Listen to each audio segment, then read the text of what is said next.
ഇപ്പോൾ ഇന്ന് കേട്ടിട്ടില്ലാത്ത ഒരുപാട് അസുഖങ്ങൾ വന്നു തുടങ്ങിയിരിക്കണം ഇന്ന് ലോകത്ത്. നമ്മൾ ശരിക്കും പറഞ്ഞാൽ ഈ കഴിഞ്ഞ ദിവസങ്ങളിൽ ഇന്നൊക്കെ കൊടുത്ത വാർത്തകൾ വെച്ച് നോക്കുമ്പോൾ നമ്മൾ കേട്ടിട്ടില്ലാത്ത, നമുക്ക് സങ്കല്പിക്കാൻ പോലും കഴിയാത്ത രീതിയിലുള്ള മാരകമായ രോഗങ്ങളാണ് ഇപ്പോൾ ലോകത്ത് വന്നുകൊണ്ടിരിക്കുന്നത്. അത്തരത്തിലുള്ളൊരു വാർത്ത നമ്മൾ കഴിഞ്ഞ ദിവസം കൊടുക്കുകയും ചെയ്തിരുന്നു. തീർച്ചയായും മാർബഗ് എന്നാണ് അതിന്റെ ഒരു പുതിയ പേരായിട്ട് വന്നേക്കുന്നത്. മാർബഗ് പല രാജ്യങ്ങളിലും ഇത് കൂടുതലായിട്ട് വ്യാപിച്ചു കഴിഞ്ഞിട്ടുണ്ട്. അതായത് രോഗസാധ്യത ഉള്ളപ്പോൾ തന്നെ മരണസാധ്യത ഏറുന്നുണ്ട്. അതായത് 10-9% മരണം സംഭവിക്കുന്നുണ്ട്. അപ്പോൾ നമ്മൾ വളരെ സൂക്ഷിക്കേണ്ടതാണ് ലോകം മൊത്തം. കാരണം ഇത് ആഫ്രിക്കൻ രാജ്യങ്ങളിലാണെന്ന് തോന്നുന്നില്ല ഇത് കൂടുതലും ഇപ്പോൾ കണ്ടുവച്ചിട്ടുള്ളത്. റുവാണ്ടയിൽ 15 പേരോളം കൊണ്ട് മരിച്ചു എന്ന് പറയുന്നുണ്ട്. റുവാണ്ടയെ കുറിച്ച് പറഞ്ഞപ്പോൾ ഈയിടയ്ക്ക് നമ്മുടെ ഇതിൽ സഫാരി TV ഞാൻ സ്ഥിരം അദ്ദേഹത്തിൻ്റെ സഞ്ചാരം കാണുന്നതാണ്. അത് റുവാണ്ടയിൽ പോയതിൻ്റെ ഒരു മനോഹരമായ സ്ഥലം. നമ്മൾ കരുതിയിരിക്കുന്ന ഈ റുവാണ്ട എന്ന് പറയുമ്പോൾ ആഫ്രിക്കയിലെ ഏതോ വിദൂരമായ വികസന സ്ഥലമെന്നാണ്. പക്ഷേ വളരെ ഗംഭീരമായ നല്ല പ്രകൃതി ഭംഗിയുള്ള ഒരുപാട് മലകളുണ്ട് ആ സ്ഥലത്ത്. അവിടെയും റുവാണ്ടയിലാണ് ഇപ്പോൾ ആളുകൾ കൂടുതലും മരിച്ചിരിക്കുന്നത്. എന്തായിരിക്കും ഇതിന്റെ പ്രധാന ലക്ഷണങ്ങൾ എന്ന് പറയുന്നത്? ലക്ഷണങ്ങൾ പ്രധാനമായിട്ട് പനിയുണ്ട്, അതുപോലെ തന്നെ വായിൽ നിന്നും മൂക്കിൽ നിന്നും ബ്ലഡ് വരുന്നുണ്ട്, കണ്ണിൽ നിന്നും ബ്ലഡ് വരുന്നുണ്ട്. അപ്പൊ ഇത് വളരെ ഭീതിതമായ ഒരു അന്തരീക്ഷമാണ് ശരിക്കും പറഞ്ഞാൽ. ഇത് നമ്മുടെ നാട്ടിൽ ഇത് ഏറ്റവും കൂടുതൽ ആൾ ശ്രദ്ധിക്കേണ്ടുന്ന ഒരു കാര്യം, ഇത് ടൂറിസ്റ്റുകളെയാണ് പ്രധാനമായും ഇപ്പൊ എല്ലാവരും ആരോഗ്യ സംഘടനകളൊക്കെ തന്നെ മുന്നറിയിപ്പ് കൊടുക്കുന്നത്. കാരണം നമ്മൾ സുവാസ കേന്ദ്രങ്ങളിൽ അവിടെയൊക്കെ പോകുമ്പോൾ അവിടുത്തെ ഓരോ സ്ഥലത്ത് നമ്മൾ ചെന്ന് കാണുമ്പോൾ, അല്ലെങ്കിൽ അവിടുത്തെ ചില പ്രത്യേക സ്ഥലങ്ങൾ നമ്മൾ കാണാൻ പോകുമ്പോൾ തന്നെ ഒരു ഈ വൈറസ് അവിടെ ഉണ്ടെങ്കിൽ ഇത് വളരെ പെട്ടെന്ന് നമ്മുടെ നാട്ടിലേക്ക് ഇത് കൊണ്ടുവരും. നമുക്ക് തന്നെ അറിയാം, കോവിഡ് അങ്ങനെയല്ലേ വന്നത്? തീർച്ചയായും. അതിനുശേഷം ഒരുപാട് വൈറസുകൾ ഉണ്ടായിരുന്നു, പക്ഷെ വ്യാപനശേഷി കുറവായിരുന്നു എന്ന് മാത്രമേ ഉള്ളൂ. ഇപ്പൊ 3 വൈറസുകളാണ് പുതിയതായിട്ട് വന്നേക്കണം. അതിന് ഭയങ്കരമായിട്ട് വ്യാപനശേഷി ഉണ്ട്. അല്ല, അത് ഈ വ്യാപനശേഷി എന്നുള്ളതാണ് ഈ രോഗാണുവിന്റെ ഏറ്റവും വലിയ അപകടം പിടിച്ച അവസ്ഥകളിൽ വന്ന് പെട്ടെന്ന് സ്പ്രെഡ് ചെയ്യും. ഇപ്പൊ കോവിഡ് വന്നിട്ടില്ലേ, നമ്മൾ മറ്റു രാജ്യങ്ങളിൽ വന്നു എന്ന് കേട്ടതിന്റെ തൊട്ട് പിന്നാലെ നമ്മുടെ നാട്ടിലെത്തി, നമ്മുടെ ഇന്ത്യയിലെത്തി എന്ന് പറഞ്ഞു കേൾക്കുമ്പോൾ നമ്മൾ ഇങ്ങനെ എത്തിക്കഴിഞ്ഞു. നമ്മുടെ കേരളത്തിലെത്തി എത്ര പേരാണ്, എത്ര പ്രധാനപ്പെട്ട ആളുകളാണെന്ന് മരിച്ചതൊക്കെ തന്നെ. അപ്പോൾ നമ്മളത് വളരെ സൂക്ഷിക്കേണ്ട ഒരു കാര്യം തന്നെയാണ്. പ്രധാനമായും നമ്മുടെ നാട്ടിൽ നിന്ന് യാത്ര പോകുന്ന ആൾ, നേരത്തെ പറഞ്ഞാൽ ടൂറിസ്റ്റുകളാണെങ്കിലും ജോലി ആവശ്യത്തിനൊക്കെ തന്നെ ഈ മറ്റു രാജ്യങ്ങളിലേക്ക് ഇന്ന് ശ്രദ്ധിക്കേണ്ട ഏറ്റവും മറ്റൊരു കാര്യം, ഇന്ന് ഈ ആഫ്രിക്കൻ രാജ്യങ്ങളിലേക്ക് ഒരുപാട് പേര് നമ്മുടെ നാട്ടിൽ നിന്ന് പോകുന്നുണ്ട്, ജോലിക്ക് പോകുന്നുണ്ട്. അതുപോലെ അവിടെ ബിസിനസ് നടത്തുന്നവരൊക്കെ ഈ ആഫ്രിക്കൻ രാജ്യങ്ങളിലൊക്കെ വ്യാപകമാണ്. ഇപ്പം നമ്മൾ വിചാരിക്കുമ്പോൾ എല്ലാവരും അമേരിക്കയിലും ബ്രിട്ടനിലൊന്നുമല്ല പോകുന്നത്. ആഫ്രിക്കൻ രാജ്യങ്ങളിൽ ഇപ്പോൾ ഒരുപാട് സ്കോപ്പുള്ള ഒരു സന്ദർഭമാണ്. അതുകൊണ്ട് തന്നെ ഇവിടെ നിന്ന് ഒരുപാട് പേര് അവിടെ ജോലിക്ക് പോകുന്നുണ്ട്, മലയാള സ്ഥാനത്ത് ജോലി ചെയ്യുന്നവർ അങ്ങനെയൊക്കെ ഉണ്ട്. അപ്പോൾ അത്തരത്തിലുള്ള ആളുകൾ വളരെ ശ്രദ്ധിക്കേണ്ട ഒരു അസുഖം തന്നെയാണ് ഈ മാർബർഗ് ഡിസീസ് എന്ന് പറയുന്നതെന്നാണ് നമുക്കിപ്പോൾ മനസ്സിലാക്കാൻ കഴിയുന്നത്. അപ്പോൾ ഇത് നമ്മുടെ നാട്ടിൽ ഏതായാലും ഇതിന് പ്രതിരോധ മരുന്നില്ല കണ്ട പ്രശ്നമുണ്ട്. അതൊരു വലിയ പ്രശ്നം തന്നെയാണ്. ഒരു അസുഖത്തിന് പ്രതിരോധം വരുന്നില്ല, വന്നാൽ ചികിത്സിക്കാനും ബുദ്ധിമുട്ടാണ്. കാര്യം മരുന്നില്ല എന്ന് പറയുന്നുണ്ട്. ഈ ചികിത്സിക്കാൻ മരുന്നില്ലാത്ത അസുഖം വന്നു കഴിഞ്ഞാൽ അവസ്ഥ നമുക്ക് സങ്കല്പിക്കാൻ പോലും പറ്റില്ല. കോവിഡ് വന്നപ്പോൾ നമ്മൾ അനുഭവിച്ചാണ്. അതാണ് കോവിഡ് വന്നപ്പോൾ നമ്മൾ കേട്ടിട്ടില്ലാത്തൊരു അസുഖം വന്നത് എന്തിനെന്ന് ആർക്കും അറിയില്ലല്ലോ. എന്തിനാ ഡോക്ടർമാർക്ക് പോലും അറിയാൻ പാടില്ലാത്തൊരവസ്ഥയായി പോയില്ലേ. അപ്പൊ ഇത് നമ്മുടെ കണ്ടുപിടിച്ചിട്ടില്ല. ഇതിന് മരുന്ന് കണ്ടുപിടിച്ചിട്ടില്ല. മാർബർഗിന് മരുന്ന് കണ്ടുപിടിച്ചിട്ടില്ല. 9% മരണസാധ്യത ഉറപ്പുണ്ട്. 9%? 10-9 പേര് മരിക്കുന്നു. അപ്പൊ ഇത് വളരെ നമ്മളെ ഞെട്ടിപ്പിക്കുന്ന ഒരു സംഭവം തന്നെയാണ്. ശരിക്കും പറഞ്ഞാല് നമ്മുടെ ഒരു പ്രത്യേകത എന്ന് പറയുന്നത്, നമ്മൾ ഭയങ്കര ആരോഗ്യ ബോധമുള്ള ആളുകളാണ്, അല്ലെങ്കിൽ കേരളം മാതൃകയാണ്. നമ്മൾ പലപ്പോഴും ചർച്ചകൾ കേരള മാതൃക എന്നൊക്കെ പറയും. പക്ഷേ ഈ ലോകത്ത് എവിടെയെങ്കിലും ഒരു അസുഖം വന്നാൽ ആദ്യം വരുന്ന ഒന്ന് കേരളത്തിലായിരിക്കും എന്നുള്ളതാണ്. ഒരുപക്ഷെ ഒരുപാട് മലയാളികൾ വിദേശ രാജ്യങ്ങളുള്ളതുകൊണ്ട് ഒരു കാരണമാകാം. എങ്കിൽ പോലും നമ്മൾ ഈ പറയുന്നത് പോലെ നമ്മുടെ ഓടകൾ വൃത്തിയാക്കാറില്ല. നമ്മുടെ നാട്ടിൽ വേസ്റ്റ് ഉണ്ട്, അയൽവക്കാരൻ്റെ പുരയിടത്തിടുന്നതാണ് നമ്മുടെ രീതി. നമ്മൾ പുറമേ മോടി കാണിച്ചിട്ട് നമ്മളൊന്നും ചെയ്യാതിരിക്കുന്ന ഒരു സമൂഹമാണ്. കേരളം പോലുള്ള ഒരു സ്ഥലത്ത് നിർബന്ധമായും ഈ അസുഖത്തിനെ കുറിച്ച് കൃത്യമായ ബോധവൽക്കരണം ആവശ്യമാണ്. ഇപ്പൊ മാർബർഗ് അതുപോലെ ഏതിൽ നിന്നാണ് പകരുന്നത് എന്ന കാര്യത്തിലൊന്നും വ്യക്തത വന്നിട്ടില്ല. സാധാരണ പക്ഷികള് പറയുമല്ലോ, ഇതിപ്പോ എന്തിൽ നിന്നാണെന്ന് കണ്ടുപിടിച്ചിട്ടില്ല. അതൊരു പ്രധാനപ്പെട്ട കാര്യം തന്നെയാണ്, ഏതിൽ നിന്നാണ് ഇത് പകരുന്നത് എന്നുള്ളത്. ഇപ്പൊ നേരത്തെ പണ്ട് കോവിഡ് വന്ന സമയത്ത് അല്ലെങ്കിൽ ഓരോ നിപ്പ വരുമ്പോൾ നമ്മൾ വന്ന് ഈ വവ്വാലുകളിൽ നിന്നൊക്കെയാണ് വരുന്നതെന്ന് പറയുന്നത്. ഇത് നിപ്പയേക്കാൾ അപകടകാരി എന്നാണ് പറയുന്നത്.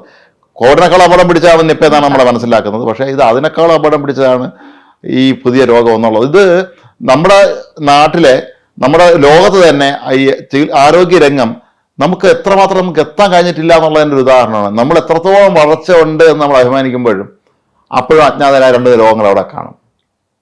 പലപ്പോഴും ചിലർ അജ്ഞാത രോഗം ഒന്ന് മരിച്ച എത്ര പേരുണ്ട്. നമുക്ക് ഡോക്ടർമാർക്ക് പോലും കണ്ടുപിടിക്കാൻ കഴിയാത്ത രോഗങ്ങൾ നമ്മുടെ നാട്ടിൽ ഇപ്പോഴും ഉണ്ട്.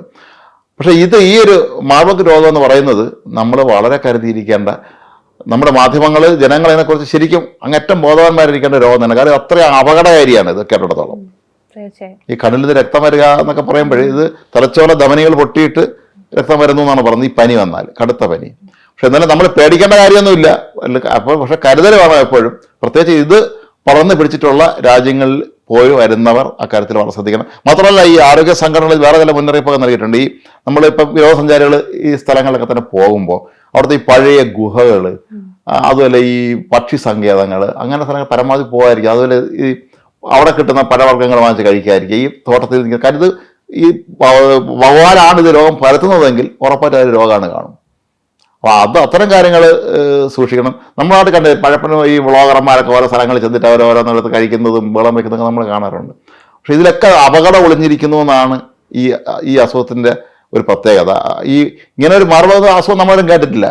പുതിയ പേരായിരിക്കും അവർ. പക്ഷെ ഇനി അതിന്റെ ശേഷം പല പേരുകളും ഇങ്ങനെ വരുന്നുണ്ട്. മാർബക കൂടാതെ ഇഷ്ടം പോലെ ഉണ്ട് വൈറസുകൾ. പക്ഷെ അത്ര വ്യാപനശേഷി കുറവായിരുന്നു. വൈറസ് എനിക്ക് തോന്നുന്നു കോവിഡിന് ഇപ്പൊ ശക്തി കുറഞ്ഞെന്ന് തോന്നുന്നല്ലേ? ശക്തി കുറഞ്ഞു. ഇനി ഇപ്പൊ ഒന്ന് കേരളത്തിൽ എത്രയോ പേര് മരിച്ചു. അതുപോലെ ഈ കോവിഡ് വന്ന് എത്രയോ പേര് നമുക്ക് വളരെ വ്യക്തിപരമായി അടുപ്പമുണ്ടായിരുന്ന എത്രയോ പേര് മരിച്ചു. നമ്മളായിട്ട് വലിയ അറിയപ്പെടുന്ന ആളുകളൊക്കെ എത്രയോ പേര് മരിച്ചു. നമുക്ക് ഭയങ്കര ഒരു ഇന്നത് ഓർക്കാൻ പറ്റാത്തൊരു കാര്യം. എത്രയോ പ്രമുഖ എസ് പി ബാലസുബ്രഹ്മണ്യത്തെ പോലത്തെ വലിയൊരു ഗായഗ്രഹീത ഗായകൻ, അതുപോലെ പൂവച്ചൽ ഖാദർ ഗാൻ്റെ ചെയ്താവൊക്കെ നമുക്ക് വ്യക്തിപരമായി വളരെ അടുപ്പമുണ്ടായിരുന്ന ഒരാളായിരുന്നു. അതുപോലെ എത്രയോ മനുഷ്യരാണ് ആ കാലഘട്ടത്തിൽ കടന്നുപോയത്. അപ്പോൾ അതുപോലെ ഇതും ഈ പുതിയ രോഗത്തെക്കുറിച്ച് നമ്മൾ അങ്ങേറ്റം നമ്മൾ ബോധവാന്മാരായിരിക്കണമെന്ന് തന്നെയാണ് ഇപ്പോൾ ഈ ആരോഗ്യ മേഖലയിൽ പ്രവർത്തിക്കുന്നവരൊക്കെ തന്നെ പറയുന്നത്. കാരണം ഇത് നമ്മൾ എപ്പോഴും നിസ്സാരമായി കാണും നമ്മുടെ അസുഖങ്ങൾ. ഇത് എനിക്ക് വരില്ല എന്നുള്ളതാണ് നമ്മുടെ ഏറ്റവും വലിയ തെറ്റിദ്ധാരണയുള്ളതെന്ന്.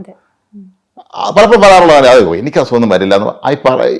നമുക്ക് വരുമ്പോൾ മാത്രമേ ഇതിന്റെ ദുരിതം നമുക്ക് മനസ്സിലാവുകയുള്ളൂ. ഇപ്പൊ റുവാണ്ടയിൽ 15 പേരാണ് മരിച്ചിരിക്കുന്നത്. ഇപ്പൊ തന്നെ അതിന്റെ കണക്ക് എത്ര മനസ്സിലാവാൻ. റുവാണ്ട എനിക്ക് തോന്നുന്നു താരതമ്യേന ജനസംഖ്യ കുറവുള്ള രാജ്യമാണ്. നമ്മൾ ഇന്ത്യയെ പോലെയുള്ള 100 കോടിയിൽ കൂടുതൽ ജനസംഖ്യയുള്ള ഇത്രയും വിപുലമായ ഉള്ള ജനസംഖ്യയും കാര്യങ്ങളൊക്കെ ഉള്ള ഒരു രാജ്യത്തൊക്കെ വരികയാണെങ്കിൽ ഇത് വലിയ തോതിൽ നമുക്ക് അപകടം ചെയ്തേക്കും. പക്ഷേ നമ്മുടെ വിദേശകാര്യ വകുപ്പ്, നമ്മുടെ കേന്ദ്ര ആരോഗ്യ വകുപ്പ് തീർച്ചയായും ഇക്കാര്യത്തിൽ ഒരു അടിയന്തരമായി നടപടി എടുക്കുമായിരിക്കും. കാരണം ഇതിന്റെ ഈ പരക്കുന്നത് വളരെ പെട്ടെന്നാണെന്നല്ലേ പറഞ്ഞത്. ഇപ്പം അതിന്റെ വ്യാപന ശേഷി. അപ്പോൾ വ്യാപനശേഷി വളരെ കൂടുതലാണെങ്കിൽ നമ്മൾ ശ്രദ്ധയോടെ തന്നെ കൈകാര്യം ചെയ്യേണ്ട ഒരു അസുഖമാണ്. ഇന്ന് സൂക്ഷിച്ചാൽ നാളെ ദുഃഖിക്കേണ്ട നമ്മൾ പറയുന്നത് പോലെ. നമ്മൾ പലപ്പോഴും ഈ രോഗം വന്ന് നമ്മൾ ആക്രമണം നമ്മൾ പിന്നെ അതിനെക്കുറിച്ച് അറിയുന്നത്, പിന്നെ നമ്മൾ മുൻകരുതൽ എടുക്കാൻ ഓടുന്നു. പിന്നെ അതിൻ്റെ പേരുള്ള മറ്റു കാര്യങ്ങൾ, പിന്നെ മാധ്യമങ്ങളിൽ വരുന്ന വാർത്തകൾ, കുറേ സമൂഹ മാധ്യമങ്ങളിൽ തെറ്റിദ്ധരിപ്പിക്കുന്ന വാർത്തകൾ വരും. ഇതെല്ലാം വെച്ച് നോക്കുമ്പോൾ പലപ്പോഴും സംഭവിക്കാറുള്ളത് നമ്മുടെ നാട്ടിൽ ഈ ഇത്തരം രോഗങ്ങളെക്കുറിച്ചൊക്കെ സമൂഹ മാധ്യമങ്ങളിലൊക്കെ ആരെങ്കിലുമൊക്കെ കൊടുത്തിട്ടുണ്ടായിരിക്കാം. പക്ഷെ ആൾ വിശ്വസിക്കില്ല. ഇത് കള്ളം പറയായിരിക്കും എന്ന് വിചാരിക്കും. പക്ഷെ ഇത് വിദേശ രാജ്യങ്ങൾ ഇപ്പം എനിക്ക് തോന്നുന്നു സ്വീഡനും ബ്രിട്ടനും ഒക്കെ മുന്നറിയിപ്പ് കൊടുത്തിട്ടുണ്ട്. ജാഗ്രത പാലിക്കുക, അത്രേ ഉള്ളൂ. അത് പ്രധാനം ഇത് തന്നെയാണ്. ഇപ്പം നമ്മൾ വളരെ ശ്രദ്ധിച്ച് ജീവിക്കുക. കാര്യം പ്രതിരോധ മരുന്നില്ല എന്ന് പറയുന്നത് ഇത് നമ്മുടെ കോവിഡിന് പ്രതിരോധ മരുന്ന് വന്ന പിന്നീടാണല്ലോ ഒരുപാട് പേര് മരിച്ചിട്ടാണ് പ്രതിരോധ മരുന്ന് ഉണ്ടാക്കിയത്. അപ്പൊ അതുപോലെ ഇവിടെയും അങ്ങനെ ഒരു സംഭവം ഉണ്ടാകാതിരിക്കാൻ എപ്പോഴും ഈ ആഫ്രിക്കൻ രാജ്യങ്ങളിലാണ് പലപ്പോഴും ഇത്തരത്തിലുള്ള ഈ രോഗങ്ങളൊക്കെ തന്നെ പൊട്ടിപ്പുറപ്പെടുന്നത്. എനിക്ക് തോന്നുന്നു അവിടെ ഇപ്പോൾ സൗത്ത് ആഫ്രിക്ക അല്ലെങ്കിൽ പല ആഫ്രിക്കൻ രാജ്യങ്ങളും ഒരുപാട് വ്യാവസായികമായി മറ്റും ഡെവലപ്പ് ചെയ്തിട്ടുണ്ടെങ്കിൽ പോലും അവിടെ ഇപ്പോഴും അങ്ങനെ അവികസിതമായ ഒരുപാട് മേഖലകളുണ്ട്. അതൊരു സത്യമാണ്. അവർ വളരെ സാധാരണക്കാരുടെയും ബിലോ ആവറേജ് ആയിട്ട് ആ ജീവിത നിലവാരം ജീവിക്കുന്ന എത്രയോ ആളുകളുണ്ട്. ഇവർക്കൊക്കെ ഒരുപാട് സഹായങ്ങൾ യൂണിസെഫ് ഉൾപ്പെടെയുള്ള അല്ലെങ്കിൽ അങ്ങനെയുള്ള ഐക്യരാഷ്ട്ര സംഘടനയുടെ ഒക്കെ തന്നെ സഹായങ്ങളും ലോകാരോഗ്യ സംഘടനയൊക്കെ ശ്രദ്ധിക്കുന്നുണ്ട്. അവർ ഒരുപാട് കാര്യങ്ങൾ ചെയ്യുന്നുണ്ട്. പക്ഷേ സംഭവിക്കുന്നത് പലപ്പോഴും അവിടെ ഒരുപാട് പരിമിതികളുണ്ട്, അപര്യാപ്തതകളുണ്ട്. അതുകൊണ്ട് തന്നെയാണ് പലപ്പോഴും ഇപ്പോൾ ഇവിടെ റുവാണ്ടയിൽ 15 പേര് മരിച്ചു എന്ന് പറയുമ്പോൾ നമുക്ക് അത്ഭുതമാണ്. കാരണം ഞാൻ ആ കണ്ട ദൃശ്യങ്ങളിൽ റുവാണ്ട വളരെ മനോഹരമായ സ്ഥലമാണ്. നഗരങ്ങൾ കാണിക്കുന്നതൊക്കെ വളരെ ഡെവലപ്ഡ് ആയിട്ടുള്ള തന്നെയാണ് കാണിക്കുന്നത്. പക്ഷേ എന്തുകൊണ്ട് ഇങ്ങനെ സംഭവിക്കുന്നു എന്നുള്ളത് നമ്മളെ ആകെ ആശങ്കപ്പെടുത്തുന്ന ഒന്ന് തന്നെയാണ്. നമ്മൾ ഈ വാർത്തയിലൂടെ നമ്മൾ പ്രേക്ഷകരെ പേടിപ്പിക്കാൻ വേണ്ടി പറഞ്ഞതല്ല, പക്ഷേ ഇത്തരത്തിലുള്ള രോഗം ഇറങ്ങിയിട്ടുണ്ട് എന്നുള്ളൊരു ബോധവൽക്കരണമാണ് നമ്മളിതിലൂടെ ഉദ്ദേശിക്കുന്നത്. വളരെ കരുതിയിരിക്കുക. അതല്ലെങ്കിൽ ഈ രോഗം ഇങ്ങനെ വന്നതിന് ശേഷം പിന്നെ നമ്മൾ പ്രതിരോധം എടുക്കാൻ പോയിട്ട് കാര്യമില്ല. എപ്പോഴും ഇംഗ്ലീഷ് പറയുന്നത് prevention is better than cure എന്ന് പറയുമ്പോൾ അത് തടഞ്ഞു നിർത്തുക. ഈ രോഗം വരുന്നതിനെ തടയാൻ ശ്രമിക്കുക. പരമാവധി നമ്മൾ ശ്രദ്ധിച്ച് ജീവിക്കുക എന്നുള്ളത് തന്നെയാണ് നമ്മൾ ചെയ്യേണ്ടത്.